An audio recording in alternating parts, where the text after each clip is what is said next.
Hello friends, welcome back to my channel. আমার চ্যানেলে তোমাদের সকলকে স্বাগত। Good morning. ঘড়িতে এখন 10টার মতো বাজতে চললো। এখন থেকে তোমাদেরকে সাথে নিয়ে যে ভিডিওটা শুরু করছে, আমার সাথে থাকো, ভিডিওটি দেখতে থাকো। স্নান টান হয়ে গেছে, একটু দেরি করে উঠেছি আজকে। এখন রাতে একটু শুতে দেরি হয়ে গেছিলো, দেরি করে উঠেছি, দিয়ে স্নান টান করলাম। এখন তো পুজো।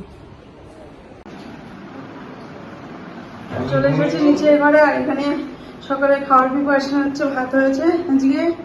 এটা কি হচ্ছে? ভেজ পকোড়া। সমস্ত রকম সবজি দিয়ে ভেজ পকোড়া হচ্ছে। আচ্ছা, নিরামিষ শনিবার। আয় আয় বাবা। এ মাম্মা, এখান থেকে বাসন গিয়েটা সরাতো, আর চেয়ারগুলো ঠিক করো। হ্যাঁ, দোলনা চেয়ার এগুলো ঠিক করো। মামা জল আছে, একটু স্নান করে নিতে পারতি। জল চলে গেছে।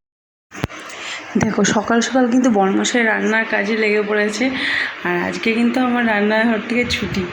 দেখো, রান্না করতে আজকে নিজেই কিন্তু সকাল সকাল রান্নাগুলো করছে, মানে খাবার করছে। আজকে সকালের জন্য আজকে একটু ভাত করেছে, আর তার সাথে মানে এই কিছু দিয়েছে, আলু সেদ্ধ দিয়ে আলু ভাতে দিয়েছে। আর ভাতটা দেখো, গরম গরম পকোড়া, ডাল করেছিল সকালের খাবার। আমি কিন্তু পুজো করে এসে দেখি এগুলো চাপিয়ে দিয়েছে রান্নাবান্না।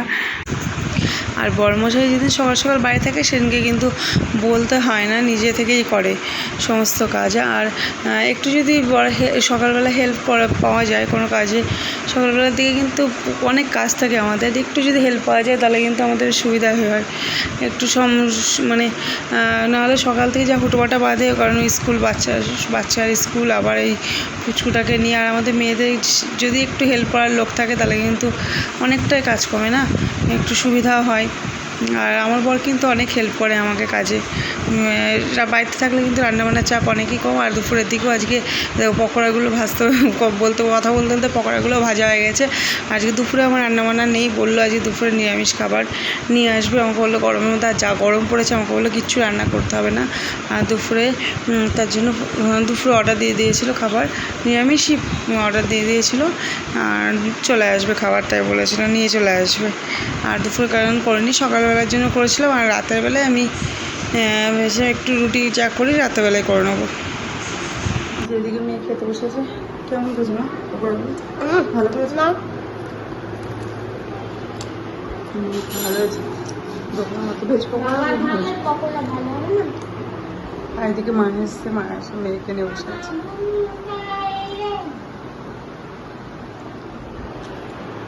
কি গো, খেতে দাও আমাকে।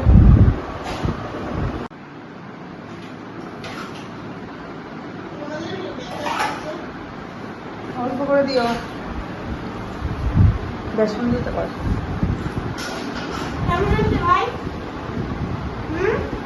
পকোড়া কেমন আছে বাচ্চা?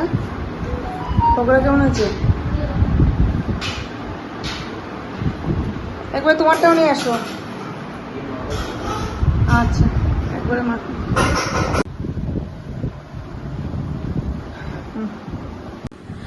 দিদি এদিকে মোছামুছি হয়ে গেল। আর এদিকে আমাদের আজকে দুপুরে রান্নাবান্না আর নেই, দুপুরে খাবার আসছে। আজকে দুপুরে খাবার বাইরে থেকে আসবে, নিরামিষই আসবে বাইরে থেকে। দুপুরে আজকে রান্নাবান্না কিছু করিনি, পোলাও আর আলু যাই দাও চলে এসছে। দুপুরে খাওয়া দাওয়া করে একটা জম্পেস ঘুম দিলাম। তিনজন মিলে, পুচকুটা ঘুমালো, আর মাম্মা সাইকেল চালালো, ও ঘুমালো না। আর এখন উপরে যাবো, উপরে সন্ধ্যে দেবো। নিচে সন্ধ্যে দেওয়া হয়ে গেছে, এখন উপরে গিয়ে সন্ধ্যে দেবো। চলে আসছে উপরে, আমার সন্ধ্যে দিতে হবে। পুরো অন্ধকার হয়ে আছে, লাইট ফাইট জ্বালানো হয়নি আজকে। আমি আর আসিনি, বিকালের পরে আর আসিনি, পুরো অন্ধকার হয়ে আছে। উপরে যখন থাকতাম, আমি ব্যালকনিতে বসতাম সন্ধ্যেবেলা এসে।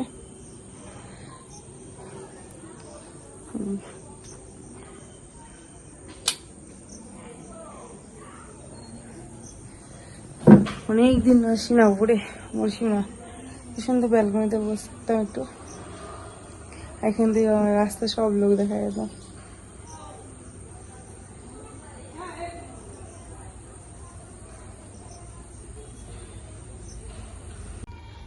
হালকা একটু হাওয়া দিচ্ছে। এই ব্যালকনিতে এখানটা বসলে না হালকা হালকা হাওয়া দেয়, বেশ হাওয়া দিচ্ছে হালকা।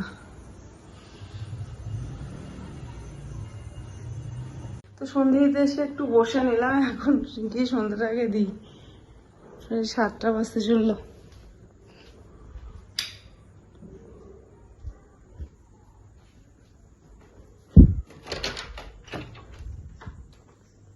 আগে যখন উপরটা থাকতাম কত আলো, মানে লাইট জ্বলতো সবসময় সুন্দর, কত আলো। এখন দেখো পুরো অন্ধকার হয়ে গেছে।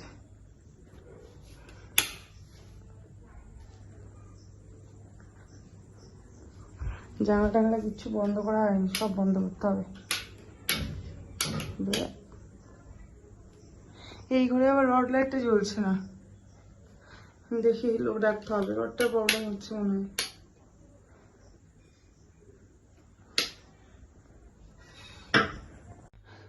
সন্ধ্যে দেওয়া হয়ে গেছে, আর এখনো গোপোষণাকে আনা হয়নি, কালকে দেখি পারলে আনবো।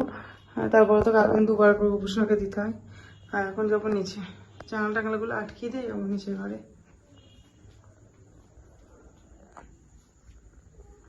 সোনার এই ড্রয়ারটা নিচে ঘরে নিয়ে যেতে হবে, আর এর মধ্যে অনেক জিনিস রাখা হয়, তো ওষুধ ফষুধ ওই বারবার উপরে আসতে হয়। ঘড়িতে বাজে 9:45, আর সন্ধ্যে দিয়ে অনেকক্ষণ আগে একটু রাস্তায় আজকে ঘুরলাম, তার জন্য আজকে রাতে কিচ্ছু করা হয়নি। দুপুরে তো কিছু করেছিলাম না, রাতে খাবার কিছু করা হয়নি। এখন রান্নাঘরে আসলাম, সোনা উঠে গেল পুচকুটা, আবার ওকে একটু খাইটাই আসলাম এখন।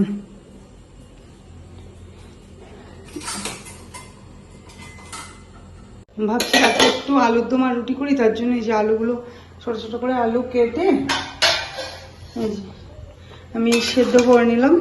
আলু সেদ্ধ হয়ে গেছে, সেদ্ধ করে নিলে তাড়াতাড়ি হয়ে যাবে আলুর দমটা। আর এখানে আটা বের করে ছিলাম মাখাবো, তখন সোনা উঠে গেল, ঘুমাচ্ছিল পুচকুটা। এই যে রুটি আটা। এখন দিদিভাইয়ের কোলে আছে, দিদিভাইয়ের আজকে পড়া নেই, স্যার আজকে কোনো স্যার আসেনি, দিদিভাইয়ের কোলে আছে, ওকে দিয়ে আমি আসলাম, তাড়াতাড়ি করে নিই রাতের খাবারটা। ওই যে দিদিভাই কোলের মধ্যে নিয়ে এসেছে, যেগুলো কোলের মধ্যে জড়িয়ে নিয়ে বসে আছে। দিদিভাই খুব ভালোবাসে বোনকে, একটু কান্নাকাটি করতে দেয় না।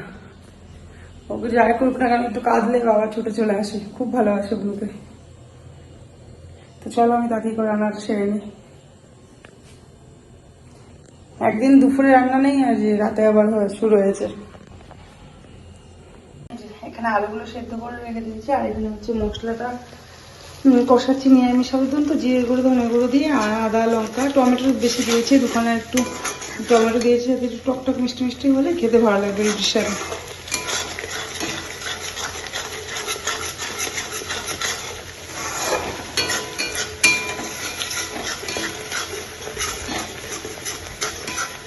এই আলু দই মশলাটা কষাতে কষাতে আমি রুটির আটাটা মাখিয়ে নেবো।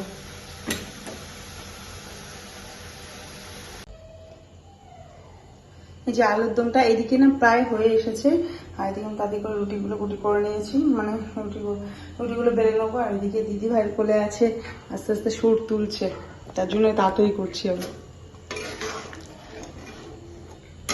আলুর দমটা একটু শুকাবো, শুকিয়ে নামাবো। এই তাওয়া বসিয়ে দিয়েছে, আমি রুটিগুলো ভাজবো। এই যে ফাইনালি রান্নাবান্না হলো, আর এই যে রুটি ভাজা হয়ে গেছে, আলুর দম করা হয়ে গেছে।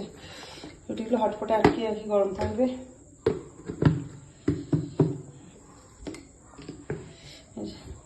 এখন যাবো সোনাকে পড়াতে বসবো, বড়টাকে, আর পুচকুটাকে দেখি, পুচকুটাকে নিয়ে কোলের মধ্যে নিয়ে পড়াতে বসবো। দিদিভাইয়ের কাছে আছে, বসে আছে চুপচাপ বসে আছে। তো চ মা উঠে আর খাটে।